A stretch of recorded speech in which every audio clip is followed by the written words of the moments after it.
What's going on, guys? Thomas XSL here with another requested video, and this one is we're going to go back into our old friend Gimp for this to do this custom picture, this cool effect picture.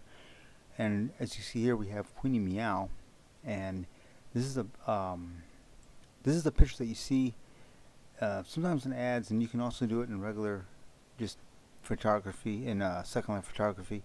And what we're going to do today is we're going to take a picture of the front of Queenie Meow, then we're going to take a picture of her from behind, and we're going to throw in a shadow, and we're going to have it all merged on the same picture. I'm going to show you how to do that very easily.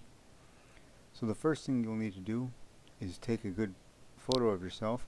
I'm currently here at Ivory Tower Library of Primitive Sandbox in Daytona, and I'm going to show you all a little extra. When I was coming here from Nikita's freebie store, what I did was I hit the fly button down here, and then I typed in the sim name, Natoma, and then I just did a single click on Natoma, a single left click to mark the spot we wanted to teleport to, and then here it says location, and the last number here, it says 2007, that's the altitude. So what I did was I preset the altitude at 2000, and then I just clicked on one of these other, the X coordinate. You can click on the X or Y. Just right after you click on this last, well, after you set the last coordinate, you want to click away so that it sets that, and then it'll highlight this teleport button, which I click teleport. And when you finish teleporting to the place you're going to, the flying button is going to click off just by default. So you got to hit flight again to keep yourself from falling all the way down.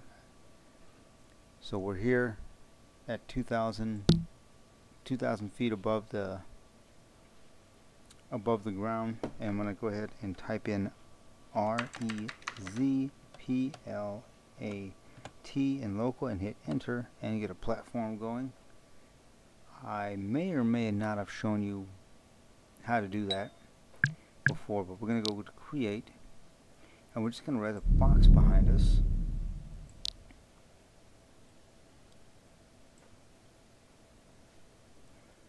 And I'm just going to make this box very big.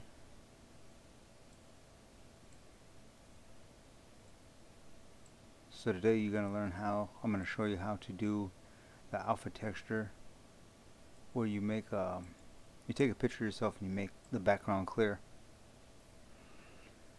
I'm going to stretch it out just a little bit more just to ensure that we've got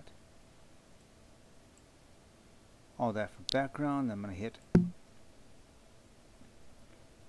I just clicked on texture, go to blank, select, and then go to full bright, which is going to brighten that up. And now I'm going to go ahead and position, I'm going to highlight the board, hit page up, I'm going to spin Queenie around,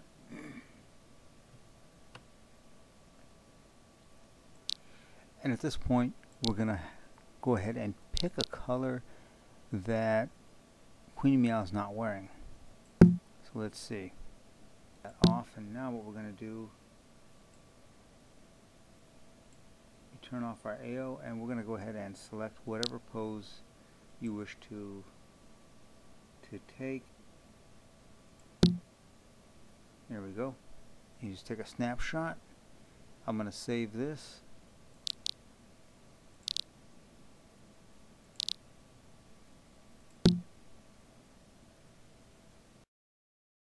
Right, so left click, drag, and drop the picture into Gimp.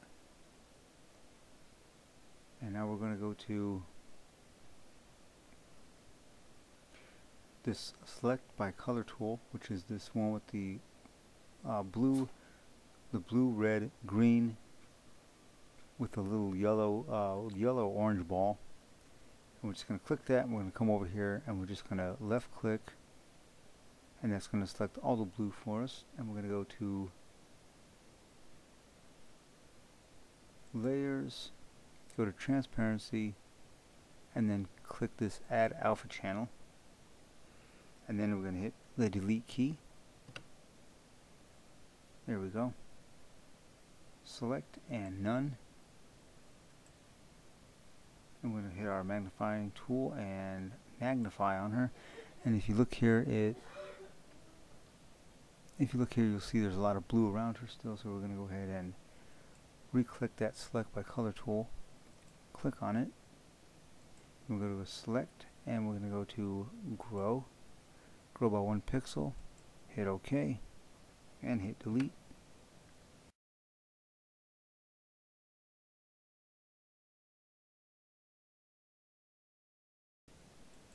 So we're going to pick the little blue parts out, hit delete. There.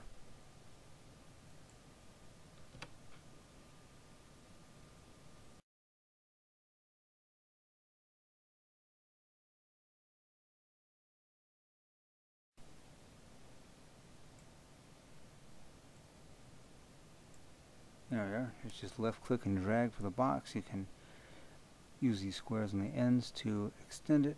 If you need it extended, then hit enter. Cuts that. Go ahead and resave that picture. Now to get the back picture, and we're going to go ahead and just crop this one early. I'm going to go and crop it now.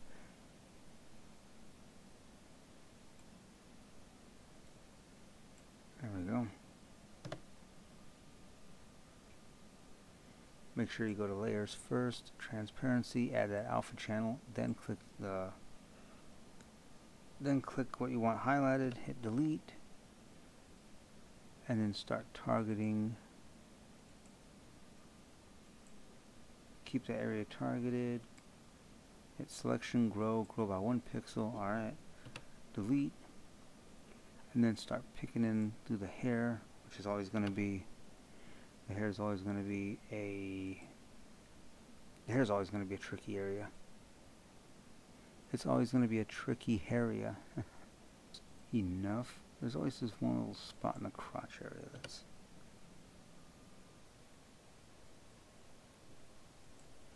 Now at this point, if you wanted to add a certain background like stucco, you can add stucco. So we'll go ahead and do that. I'm just going to go to image search and look up a stucco picture and then come back and drop that in on top of the background. Alright, so we got the background layer, this little piece of stucco if you want, and then the pictures of ourselves. So I'm going to wink our picture out. Then I'm going to select this tan stucco, and I'm going to go ahead and stretch this out, not fully but out enough. If a texture looks too rough and you want it to have finer detail, we're going to go to layers, map, make seamless. It's going to make that texture seamless, and now go to filters, map, and go to small tiles. There we go. And it's 2 by 2, so we're going to hit OK. As you can see, I made that stucco look finer. A little bit finer. Now we're going to repeat small tiles, and that's going to give us even fine stucco, and just keep repeating. Alright, scale. I'm going to highlight our picture, or Queenie's picture rather, and resize that.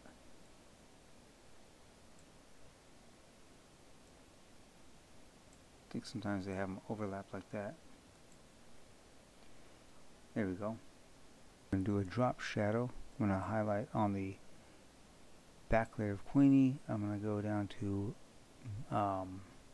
lighten shadow, and then drop shadow. Let's see, it's 8 and 8. Let's put a 20 on it and see what's going. See if that'll help.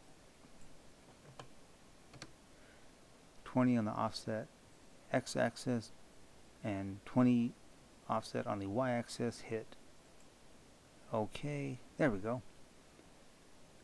Highlight our front picture, and now we're going to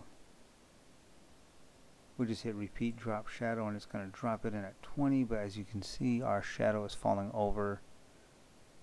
It's falling over our layer. Let me turn off, or let me wink out us. There we go. You see the shadows kind of overlapping the rear picture of Queenie's arm. Let's go to layers. If it's not letting you, just grab this and move it up physically, like we're trying to move this back picture of Queenie above the layer with the shadow, so the shadow won't be falling on her. It'll just be falling on the wall. So you go to layer and then go to, I just had it. I'll go to stack and then go to lower layer. So we're gonna raise it. I'm sorry, we're gonna raise layer, hit raise layer. Now this picture from behind Queenie is now above the layer of her forward facing shadow layer. I'm gonna click on the background so you don't get any of those highlighted squares that you see. Turn off those highlighted squares, and there we go. And if you didn't want the tan stucco and you just wanted a blank background, you would just wink out there to have a clean back wall. And you don't have to have, I could just pick this stucco just to throw something of interest back there. But then the next step would be to save the image. Let's go to File,